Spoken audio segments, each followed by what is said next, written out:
revenir sur ce qui s'est passé la semaine dernière à Mézieux, c'est dans le Rhône, pas très loin de Lyon, une école qui a été brûlée par deux jeunes qui en plus ont été très fiers de... Vous allez voir les images, ils se sont filmés en train de dégrader, en train d'incendier. Les dégâts sont considérables. Les écoliers, pour terminer l'année, ont dû être relogés dans une autre école pour suivre les cours. Nous sommes en ligne avec Sophie Audugé. Bonjour, vous êtes déléguée générale des SOS Éducation. Vous avez certainement vu ces images qui ont circulé. Elles ont circulé sur les réseaux sociaux, mais sur les chaînes et dans les médias également, de ces jeunes qui incendient, qui tapent, qui frappent même, qui essayent de rentrer dans différents bureaux. Ils en sont très fiers. C'est une image de désolation. On touche évidemment à un symbole parce que c'est une école, donc ça nous fait tous réagir. Vous, quel a été le premier sentiment que vous avez eu en voyant ces images ?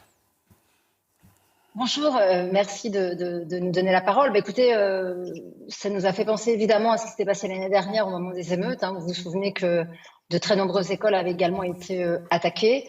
C'est d'une grande violence et malheureusement, chaque semaine, parfois d'un jour à l'autre, on est face à une violence des très jeunes qui devrait amener notre gouvernement, enfin en tous les cas celui qui prendra la suite, à prendre des mesures extrêmement fortes.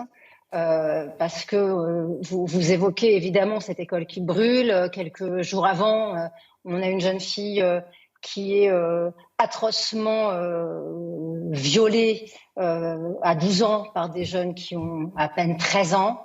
Je dirais que si vous voulez, on n'est même plus dans le fait divers, on est dans un phénomène de société extrêmement grave qui devrait nous amener à prendre des positions fermes, à faire des modifications de la loi importantes et puis à réfléchir et à agir sur le retour de l'autorité, l'importance de faire comprendre et que chacun comprenne également que là, on est également dans des ruptures culturelles.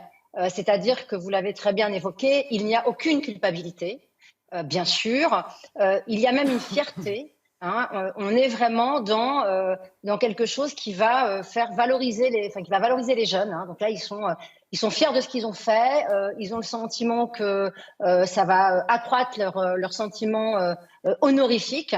Et pour nous, évidemment, c'est un désolement, bien sûr. Alors justement, vous parliez on a envie de pleurer, que cela appelle des mesures fortes. Vous savez que les partis se positionnent sur l'école et sur l'autorité. On va écouter Jordan Bardella ce matin en conférence de presse sur ce qu'il dit sur l'école. Il souhaite un Big Bang de l'autorité. Écoutez-le. J'entends par ailleurs refaire de l'école un asile inviolable, où les querelles des hommes n'entrent pas, et cela passe, dès la rentrée de septembre, par un Big Bang de l'autorité. Dès la rentrée, les téléphones portables seront interdits dans les établissements scolaires, dont les lycées. Nos écoles, je le crois, doivent devenir des zones de sobriété numérique. Les écrans ne sont pas les principaux pourvoyeurs de la violence, bien sûr, mais on ne peut pas minimiser leur impact dans les difficultés de concentration ou les comportements mimétiques. Le vouvoiement des enseignants sera obligatoire et les expérimentations des ports de l'uniforme sera poursuivies. Je suis, à titre personnel, favorable à son instauration à l'école primaire, mais aussi au collège. Alors Sophie Audugé, je vous fais réagir sur ce Big Bang de l'autorité dès la rentrée de septembre, s'ils sont élus bien sûr. Interdiction des téléphones portables, port de l'uniforme, vouvoiement. Ce que je disais, je faisais part de ma stupéfaction. Moi, je pensais qu'on vous voyait les professeurs, moi, à l'école, mais visiblement, ça ne se fait plus. Mais c'est important aussi de vous voyer l'élève.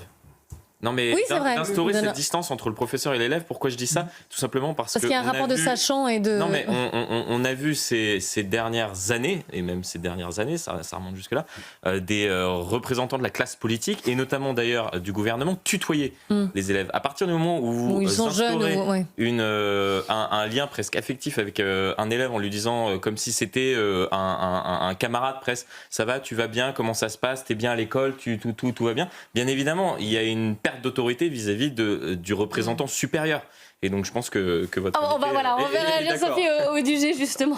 Allez-y, prenez la parole. Mais je trouve ça très intéressant et je suis assez d'accord. Et on avait d'ailleurs été nombreux à être peu surpris, on va dire, de la manière dont c'était exprimé à la fois Gabriel Attal, Premier ministre, et puis le garde des Sceaux, quand ils avaient fait un espèce de tour de table avec ces jeunes qui étaient censés justement être dans une semaine de remise en cadre de l'autorité, et où ils leur parlaient comme si c'était des copains, et si eux, alors qu'ils étaient ministres, étaient des éducateurs. C'était très troublant, on avait été nombreux à être sidérés de ça. Moi, je dirais que dans ce que dit Monsieur Bardella, il y a des choses qui sont assez simples, qu'on est très nombreux à demander. Je veux dire, le fait que les téléphones portables soient interdits à l'école, jusqu'au collège inclus, ça devrait déjà être le cas. Il n'y a pas besoin de faire aucun changement. Il faudrait juste appliquer ce qui doit être. Mais c'est ce que j'allais dire, c'est que visiblement, en pratique, c'est difficile à mettre en place. C'est peut-être ça. Écoutez, il y a d'autres pays qui y arrivent très bien. Donc, en fait, comme d'habitude, si vous voulez, si on fait des lois pour pas qu'elles soient appliquées, à un moment, il faut se poser la question de la capacité à faire un espace d'autorité dans une institution qui est celle de l'école, qui a quand même une symbolique très forte. Il en est évidemment de même pour les lycées. Il n'y a aucune raison, effectivement, quand on voit en plus les conséquences qu'il y a. Après, moi, je suis pas très cliente, si vous voulez, des formules choc du genre Bing Bang de l'éducation, etc., ou de l'école. Moi, je pense qu'il faut s'appuyer sur le travail. Nous, c'est ce qu'on fait, des pédopsychiatres qui sont nombreux à avoir travaillé sur les questions de la violence, qui sont nombreux à avoir travaillé sur les questions de l'autorité.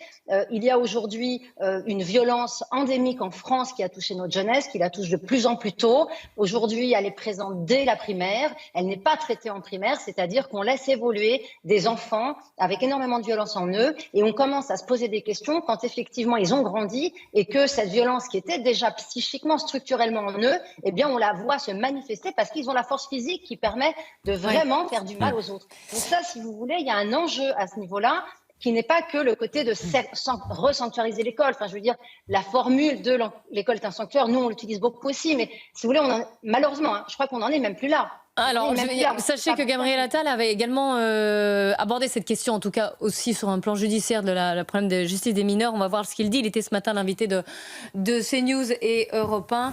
Vous allez voir, je propose qu'on puisse plus facilement retenir un manquement à l'obligation parentale. Donc sur les parents, je propose une comparution immédiate pour les mineurs. Il faut que l'on ait des sanctions beaucoup plus rapides. Ça rejoint un petit peu ce que vous disiez, Sophie Audugé, même si vous parliez aussi de l'aspect pédopsychiatrique et de prendre en charge ces enfants, de les détecter en tout cas. Merci beaucoup d'être intervenu sur notre antenne.